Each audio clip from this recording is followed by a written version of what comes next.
नमस्कार, स्वागत है आप सभी का सुजत सारांश की इस क्लास में। इस क्लास में हम पढ़ते हैं राजस्थान का करंट अफेयर्स, जिसका आधार होता है राजस्थान सरकार की सुजस पत्रिका। शुरुआत करते हैं हेडलाइंस के साथ। सबसे पहली जानकारी है, बाड़मेर लोकसभा क्षेत्र के एक पोलिंग बूथ पर 8 मई को पुनर्मतदान। बाड़मेर लोकसभा क्षेत्र का एक गाँव है दुधवा खुर्द, यहाँ पोलिंग बूथ नंबर 50, इस पर पुनर्मतदान होना है और इस मतदान के लिए तिथि नियत की गई है 8 मई।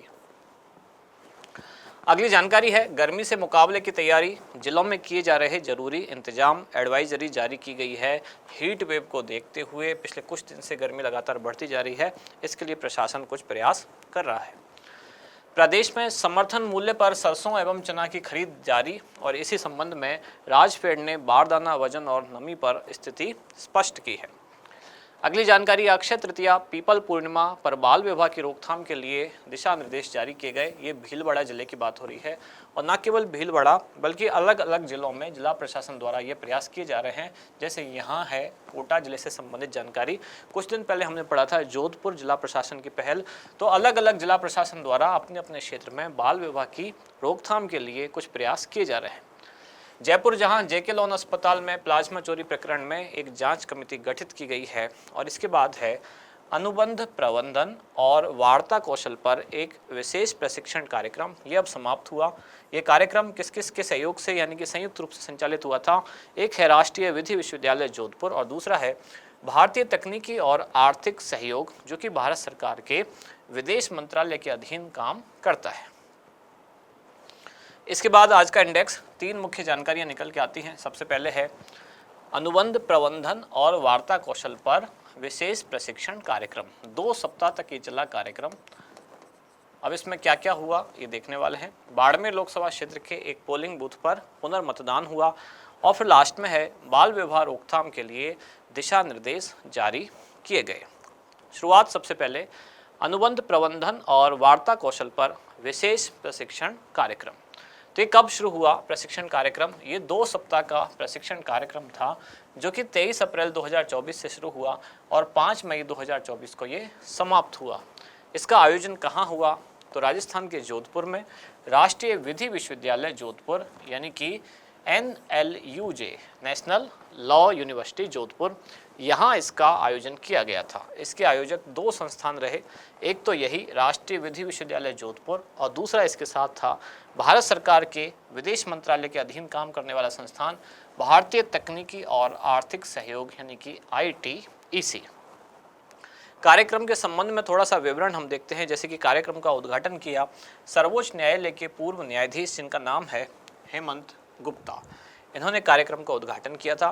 कार्यक्रम के समापन समारोह में जहां एक तरफ तो विश्वविद्यालय की कुलपति हरप्रीत कौर शामिल रहीं, वहीं तंजानिया के डेप्यूटी अटॉर्नी जनरल यानी कि महान्यायवादी, उप महान्यायवादी, ये भी शामिल हुए, जिनका नाम है शाबान आर अब्दुल्ला।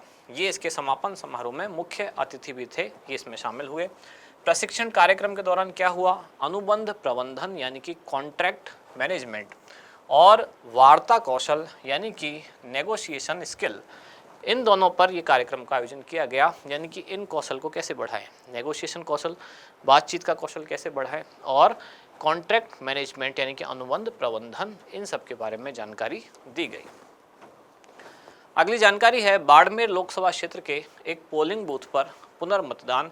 इस हेतु भारत निर्वाचन आयोग ने निर्देश जारी किए हैं। बाड़मेर लोकसभा क्षेत्र का गांव है दुधवा खुर्द।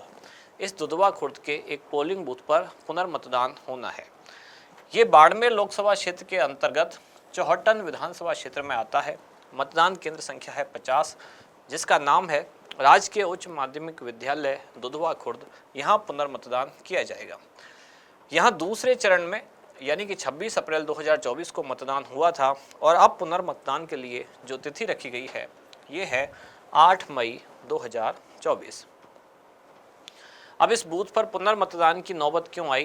क्योंकि यहाँ गोपनीयता भंग होने की शिकायत प्राप्त होने के बाद राजस्थान सरकार का या राजस्थान का जो निर्वाचन विभाग है, इसने भारत निर्वाचन आयोग को शिकायत की या कहा कि इस बूथ पर पुनर्मतदान होना चाहिए और इस प्रस्ताव को भारत निर्वाचन आयोग ने मंजूर किया। इसलिए अब यहाँ 8 मई को पुनर्मतदान किया जाएगा। अगली जानकारी है बाल विवाह रोकथाम हेतु दिशा निर्देश जारी। आगामी अक्षय तृतीया जो कि 10 मई 2024 को आने वाली है और पीपल पूर्णिमा जो कि 23 मई 2024 को है। ये माना जाता है कि ये दोनों अबूझ सावे हैं, यानी कि इन दिनों ऐसा होता है कि बहुत ज़्यादा मुहूर्त निकाले बिना भी शादियां इन दो मुहूर्त में हो जाती हैं। अब प्रशासन को ऐसी आशंका है कि इन दोनों दिन बहुत सारे हो सकता है बाल विवाह भी हो जाएं। अब उनको रोकने के लिए अलग अलग जिला प्रशासन द्वारा अपने अपने क्षेत्र में कुछ दिशा निर्देश जारी किए गए हैं। अलग अलग जिलों में जिला कलेक्टर के द्वारा बाल विवाह रोकने के लिए विभिन्न प्रयास किए जा रहे हैं। अगर ऐसा कहीं कोई केस आप देखते हैं या कोई भी व्यक्ति देखता है तो इसकी सूचना दे सकता है चाइल्ड हेल्पलाइन नंबर 1098 पर। इसके अलावा बाल विवाह प्रतिषेध अधिनियम 2006 के तहत भी उन लोगों के विरुद्ध कार्रवाई की जा सकती है जो बाल विवाह के विभिन्न कार्यक्रमों में सहयोग भी कर रहे हैं, यानी कि शादी समारोह के आयोजन में जिन लोगों ने सहयोग किया है उनको भी इस अधिनियम के तहत दंडित किया जा सकता है। साथ ही जागरूकता के लिए ग्राम स्तर पर, तहसील स्तर पर और जिला स्तर पर समितियां बनाकर भी बाल विवाह रोकने के लिए विभिन्न प्रयास किए जा रहे हैं।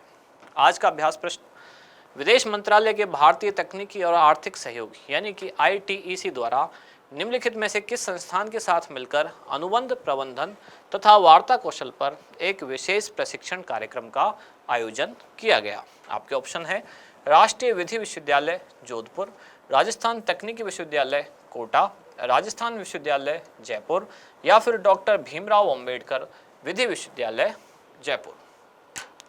इनमें से क्या होगा सही उत्तर वो आप बताएं कमेंट्स में। हम मिलते हैं कल अगली न्यूज के साथ अगली क्लास में। धन्यवाद।